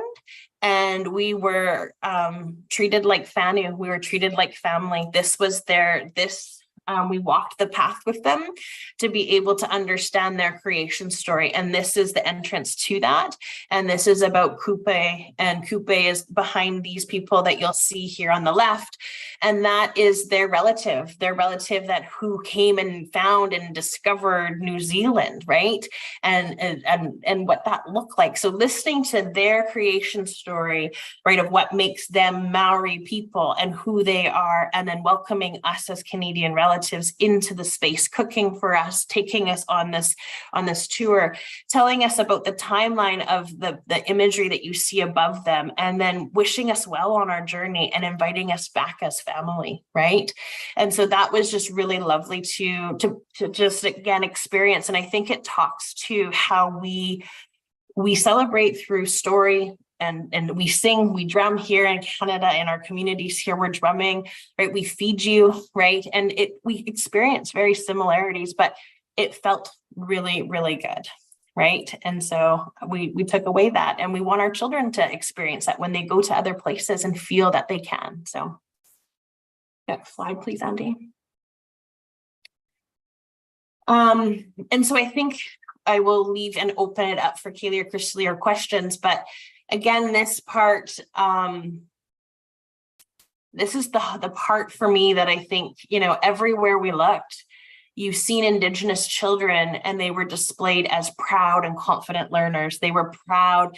There was imagery that said that. There was messaging that said that everywhere, right? And I think that we took that away too, right? Is that we can get into the danger of a single story or the understanding of a misconception sometimes of what people believe of Indigenous people, right? And the impacts that we've experienced, but also who we are, right? And so how do we now breathe life to celebrate the fact that we are raising a generation of children, you know, that are proud and confident and have identity, and that this is all of our collective responsibility. So was the trip multifaceted? Yes. Was it long enough? No, because I think we could have spent so much time exploring so many other things, but I do think it gave us a good starting point.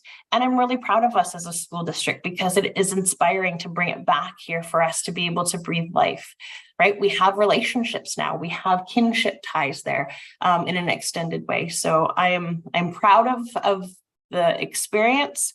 I'm proud of where we're going, and I'm really excited as well. And so I'll pass it over to Crystal and Kaylee for your closing comments.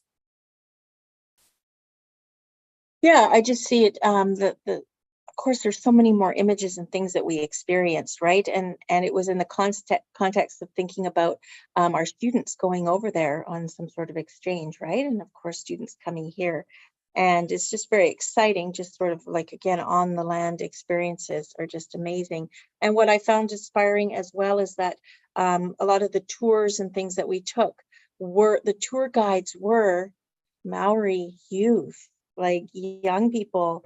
And it was just so inspiring it was so obvious how proud they were of their culture and how well spoken and how they wanted to share so much with you.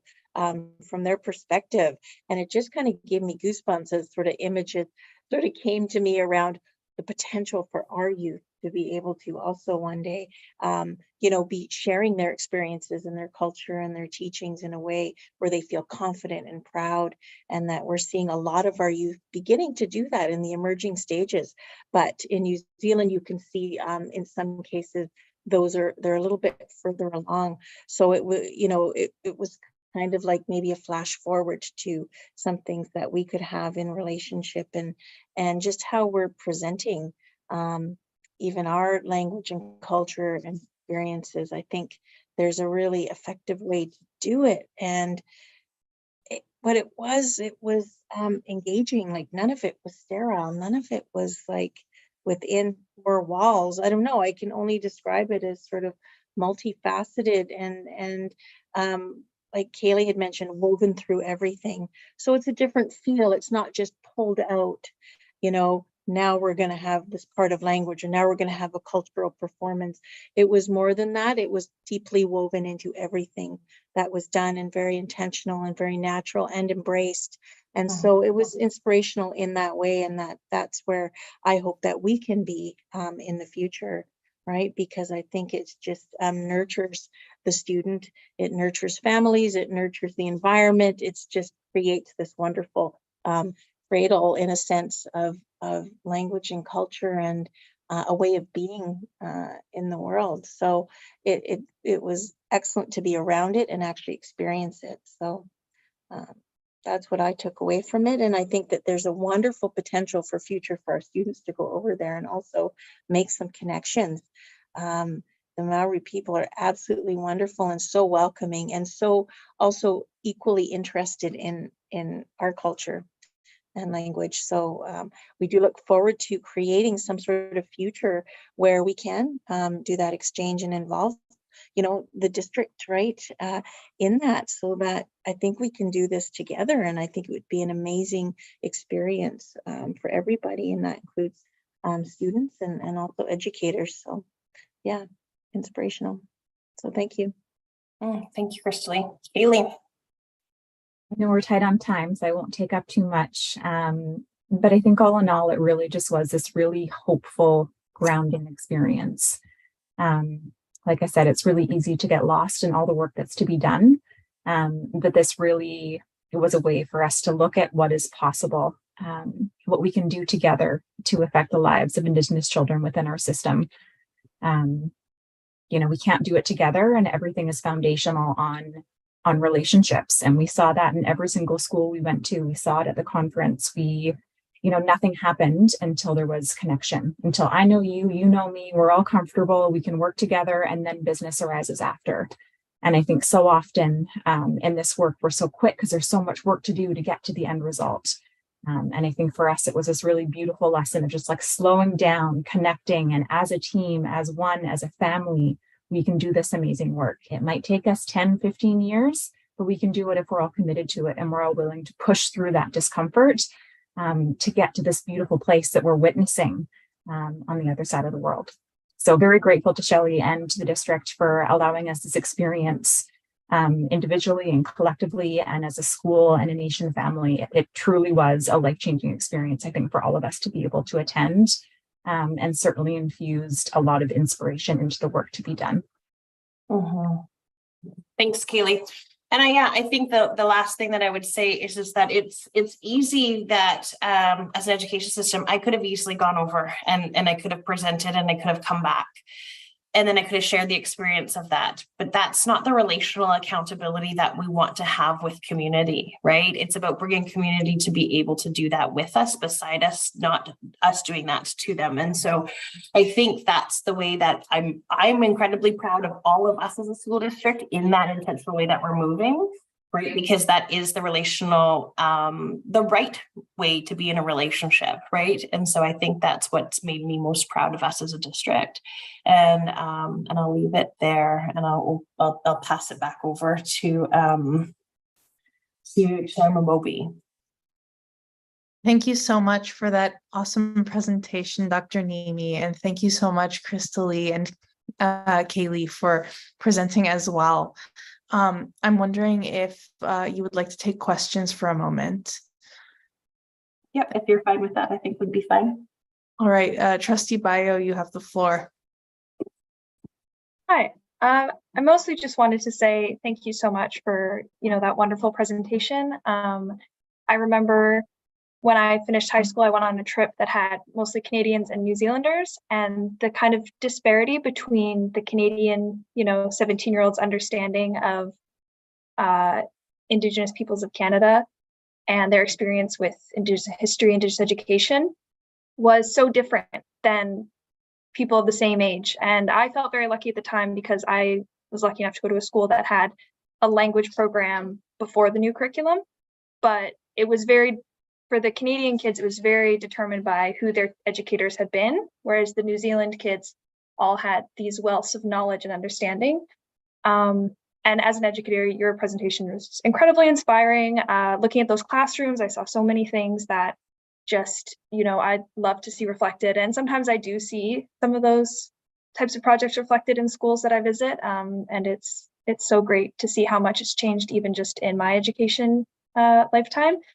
But yeah, there's certainly more that we need to work on. And yeah, it's just wonderful to see those spaces and that community building that's happening there. So thank you again. I'm so appreciative of the fact that you all went and brought back such wonderful information for us. Thank you for your words. Thanks, Trustee Bayo. Go ahead, Trustee Duncan. Thank you very much. I just wanted to take an opportunity to say thank you to all three of you for being here tonight to share your experience with us. We really appreciate it, and we look forward to seeing some of the, the inspiration and the good intentions in the form of actions and relationship building here in our district. So looking forward to seeing those good benefits continue. And it's really nice to see you around the table. have a good evening. Thank you so much for your words too. Much appreciated. Thanks, everyone. We had a lot of wonderful presentations this evening. I just want to take a moment to let folks know that while you are more than welcome to stay for the rest of the Ed Policy Committee meeting, you are not obliged. It is getting quite late, so we understand if you wish to bow out at this time or at any point. Having said that, we will move on to item C3 of the agenda, which is policy 6163.1 learning resources. And I'm going to pass the mic over to Associate Superintendent Arts. Thank you. And through the chair, the draft policy is included in your package and is brought forward for you here tonight.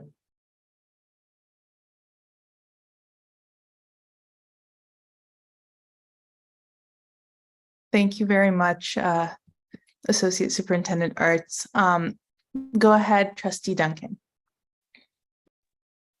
Yeah, thanks. I just wanted to, I guess, start by saying thank you to Associate Superintendent Arts. I know that you took the lead in bringing a proposed policy forward this evening. Yeah, so I just wanted to acknowledge that work and say thank you. I went through the policy and I had a couple of questions of clarification just in terms of sort of our approach. One just being, I think that we're weaving kind of the policy and regulation together kind of in a larger sort of in more detailed policy document. Is that right? Have I got that right? It's a more extensive policy, but there is a regulation that goes along with it that is not fully woven into the policy entirely, but that's something that could be looked at. Okay, so if I may, Chair, through you. Thanks. So the intention is to also bring a regulation. So we're starting with the policy and then we'll bring a regulation at some point. Okay, that yeah, helps clarify the process for me. Yeah, thanks. And then the only other thing was just in terms of accessibility and equity. So I'm wondering whether or not we want to consider speaking directly to equity of access. So like, for instance, around like being very clear that students will not be asked to pay any kind of fees for access to learning resources. So that was one of the sort of points of feedback that I had. Other than that, I mean, I would like to see this draft and maybe with some minor sort of amendments to address access to learning resources and a commitment to ensure that students are not asked to pay fees for access to learning resources, go out for consultation to partners. But yeah, looking forward to hearing what others thought. Thank you, Trustee Duncan. I see Trustee Kwan's hand. Hi, everyone. Apologies for my lateness. It's my youngest birthday today, so we were trying to get through that first. And thanks for being patient with me. I actually also want to say thank you so much for this policy. I think it's, about time it was updated. So thanks again. And apologies again. This is just really more almost nitpicky, and I apologize for that. But I was just kind of, I know it's a draft, so just a suggestion when we do look at this is there's some headings at 3.6, 3.11, 3.13. And I thought actually that some of the things underneath of those might be labeled as A, B, C, D rather than a new number. So instead of like having 3.6 stay, but then 3.7 would become 3.6A or something like that. And then 3.11 would actually be 3.7, and then 3.12 would become 3.7A. And again, 3.13, which is procedures, would become 3.8, and then everything under that A, B, C, D. I know it's just a little thing and it's not really to do with the policy, so I'm probably nitpicking here, but I just thought that might make it a little bit easier to read. So just a little thing. Awesome. Thank you. Oh, sorry. To the chair, thank you for that. We definitely take a look at that numbering system and see if we can streamline that for sure. Awesome. I also see Trustee Duncan's hand. Go ahead. Yeah, I just remembered one other piece of feedback I wanted to give tonight was just around considering potentially adding something that would speak to a commitment on our part as a district to ensure that learning resources and investments in learning resources are equitably allocated across all schools. So one of the things that I hear is that you know, some schools are better positioned in terms of the learning resources that they have access to. And so I think that kind of equity piece and that ensuring that in the policy we speak to our commitment to address that. And I realize that it's a work in progress and it will take some time and some intentional focus to address some of those inequities. But I think speaking to that commitment is important in the policy. And then subject to any kind of other further thoughts, I don't want to rush us, but I'm also mindful of the time. Subject to any thoughts, Chair, I wonder if we, if I might move a motion to direct that the draft go out to partners for feedback and then come back to education policy and directions, maybe in December at the combined Ed Ops meeting. Wondering if what my colleagues think about that.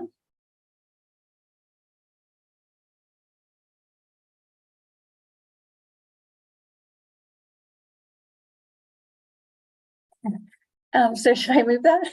I don't want to rush this, but that sounds good. Moved by Trustee Duncan. Do you need a second? Not a committee. In that case, all those in favor? And that is unanimous. Thanks, Chair. Appreciate it. Excellent. In that case, I will move us along to item C4 of the agenda, which is the new policy XXXX, international student enrollment. I know that Trustee Duncan would like to start. Go ahead. Oh. I just wanted to move an amendment, if I may. So just looking at the policy, so I wanted to move an amendment at 3.9. So I'll let everyone get there. I think it's at 103 of the pack up, if I remember correctly, for anybody that wants to get there. And then so at 3.9, so the amendment would basically mean that after the words reviewed by the Board of Education, it would be a full stop. And then the following words would be added. The superintendent will provide the board with a biannual report in November and April on the international student program, including the current student enrollment and any recommendations for future enrollment levels, which will be based on the availability of space in the immediate and projected future, and then brackets at least 3 years. I'm just going to send that to everybody because I know that's a lot. And also hopefully we'll make the minuting a little bit easier. So basically the addition is after the words by the Board of Education. So in the current 3.9, it would just be full stop there. And then the long sentence starting the superintendent will provide is what's being added.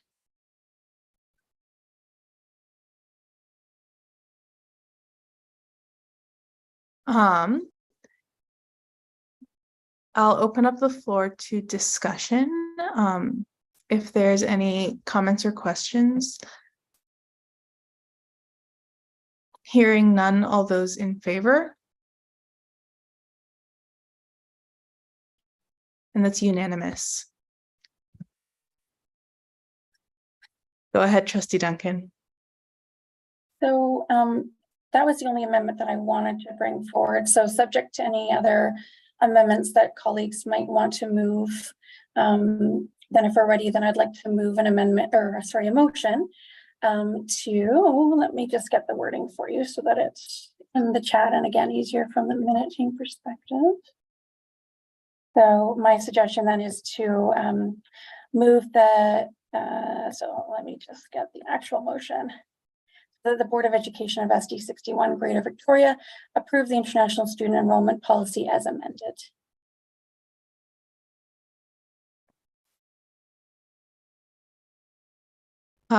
Any discussion? Go ahead, Trustee Kwan. Yeah, I think I know we've been working on this one for a while, and I know that it's gone back and forth from the policy committee a few times. I actually wanted to speak to the memo that was in the pack-up, and first of all, just say a big thank you to those that put it together. There's a lot of really great information in there, including all of the, a number of different policies from other districts that show what other districts are doing. But I am concerned that there's a I guess there's a assumption in there that we would displace any international students that are already placed in programs or in schools or even promise programs. And I just kind of wanted to speak to that because I don't speak for the whole board, but I know from my point of view that my intention was never to displace students that already had placement or were promised placement. So, I just want to make that clear that this policy is for, for moving forward and making sure that we have plans in place as we near capacity in some schools. And also, how we place kind of our resident students versus our international students in the future. But, I would hope that the board's intention would never be to displace students that already have a place. So I just wanted to be absolutely clear with that. And I think, it's really great that we see a policy coming together that, follows some of the other districts in the province already.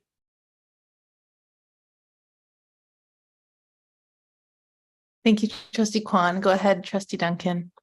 Yeah, I just wanted to say thanks to Trustee Kwan for clarifying that. And yeah, absolutely not. The policy does not in any way displace currently enrolled international students. So, and that is not the intention behind the policy. So yeah, thanks for raising that. If there is no further discussion, I'm going to call the vote.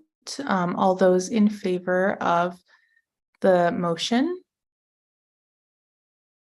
And that is unanimous. Trustee Duncan? Yeah, sorry, I've got another motion for you. And so this one just is to, so that it's that the Board of Education of SD61 Greater Victoria refer the draft International Student Enrollment Regulation to the Policy Subcommittee for further development to be brought back to the Education Policy and Direction Standing Committee meeting in November 2023. So I just wanted to say I really appreciate that at relatively short notice, a lot of work was done to put that together. I think there's still some way that we need to go and some further discussions to be had in order to get that fully ready for the board's consideration. And so this really just is intended to give an opportunity to have that further dialogue, do a little bit more work on it, and then bring it back in a timely fashion to the Education Policy and Directions Committee meeting in November. Wonderful. Any discussion around this motion before we put it to a vote? Hearing none, all those in favor? That's unanimous as well. Trustee Duncan? Sorry, I've got one more motion, and that's this is a long one, so just bear with me a second. I want to make sure that I get it all 100% correct for you. Okay.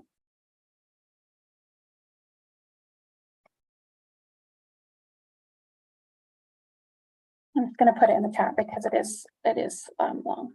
So just bear with me a second. So there it is in the chat. So it reads that the Board of Education of SD61 Greater Victoria directs the superintendent to provide the board with a report at the November 2023 National Student Program, including the current student enrollment and any recommendations for future enrollment levels, which will be based on the availability of space in the immediate and projected future, at least 3 years. And further include the capacity of each school, elementary, middle, and secondary, and at least 3 years of transfer data broken down by each of the Board of Education's student enrollment priorities. So the idea here is just to make sure that the board has the information we'll need in order to kind of really assess both future direction in terms of space availability and enrollment, but also to start really our discussion about what's possible in terms of international students enrollment moving forward, as we see that our schools are filling up and that we're seeing our population grow through immigration and through families moving into Victoria to take advantage of all the development in our area. So the goal is to get the data before the board in November to start to have those discussions. I see your hand, Superintendent. Go ahead, sorry. So thank you. Through the chair, just a couple of clarifications, if I may. One is this motion will go to the board at the end of the month, which would mean quite a tight timeline between the end of the month meeting and the ed policy. I also would be relying quite heavily on Director Davis for information, and I believe that he's traveling with work for a portion of, if not a significant portion of October. So I'm just concerned that I would not be able to complete this in time for ed policy at the beginning of November. Go ahead, Trustee Duncan. Yeah, no, thank you, Superintendent Whitten. My assumption was that, and correct me if I'm wrong, my assumption was that current student enrollment and projections around future enrollment and capacity data and student transfer data and it would be readily available. But I appreciate that some of the nuance and in terms of the ISP program strategy and planning for the next few years would need to come directly from Director Davis. And so I appreciate that he is going to be traveling. So perhaps the data aspect of this motion could be brought to the board in November, and appreciate if Director Davis would need some additional time to provide the board with an idea of what his plans are for the program over the next few years. Would that address some of the concerns, Superintendent, through the chair? So thank you. Yes, I think it does. I just want to make sure I fully understand the motion and then the intent of it. So when you're speaking about Director Davis and the intent for the next several years, is it possible to find out a little more information about that direction so we know what we're providing in terms of information and a report? Yeah, absolutely. So one of the things that came out of our discussions at the committee level was just sort of an acknowledgement that our district is, projected to grow over the coming years. And so that will obviously impact space available in our schools. And so there's some planning and some discussions that need to occur with the board about sort of what that's going to look like and to how that's going to impact the program moving forward. So the intention is just to have an opportunity to have some baseline data and analysis done to sort of frame or ground those discussions with the board.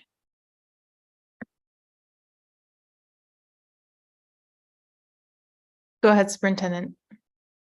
Thank you. Thank you. Appreciate the clarity. Also, for clarification, when we were speaking about elementary, some of the information obviously we wouldn't know as students are enrolling in that grade level for kindergarten. So for just making sure that we're looking at probably not at too much of the transfer information for elementary, but certainly for middle and secondary, if I understand that request. If I may, Chair. Yeah, thanks. Yeah, absolutely. And sorry if the drafting was not clear enough. Absolutely. So the transfer data being for middle and secondary, and then in terms of primarily, and then for elementary, we'd be looking at capacity data. We'd be looking at projected enrollment levels and the like.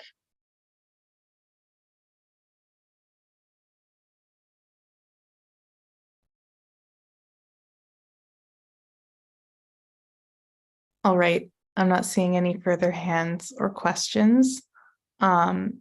Trustee Duncan, does your motion require an amendment, or is it good as is, just given the discussion we just had? I don't know. I'm happy to hear from colleagues if you think that there needs to be some further clarification. I was trying to make it like clear about the data that we wanted to see, but make it more open-ended in terms of some of the more qualitative analysis that will come from International Student Department, or from Director Davis in particular. So yeah, I'm happy to kind of discuss any potential amendments. I don't know, hopefully the clarification for the superintendent has helped clarify what the intention is. I guess I can't think of anything off the top of my head, so happy to hear from colleagues if they have some amendments to suggest. I've also got nothing, unless colleagues have any further suggestions. In that case, if none, I will call the vote. All those in favor of Trustee Duncan's motion. That is unanimous. I believe if there aren't any further motions, that brings us to the end of our agenda this evening. And so would someone like to move to adjourn the meeting? Moved by Trustee David. All those in favor? That is unanimous. Thank you so much, everyone. Have a great night.